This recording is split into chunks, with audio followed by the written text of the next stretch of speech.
Good day everyone, welcome to mathematics tutorial. So today we will discuss on how to find the product and quotient of the given function. So first we will solve for the product. So product, so that is letter A. So product is formula f times g of x equals f of x times g of x. Substitute lang natin. Again, ang value ng f of x is 1 over 2x times value ng g of x is 4 over x plus 12.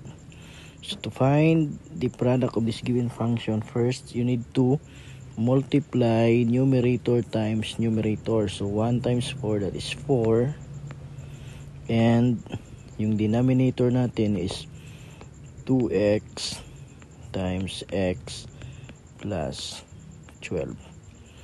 Then we need to simplify the numerator and denominator.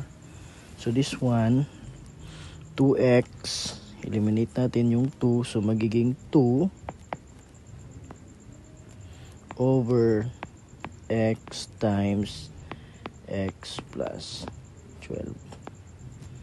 So this is now our final answer. So this is the product of the given function f of x equals 1 over 2x and g of x equals 4 over x plus 12. So that is 2 over x times x plus 12.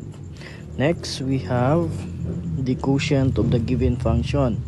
So the formula in finding the quotient is f over g of x equals f of x over g of x.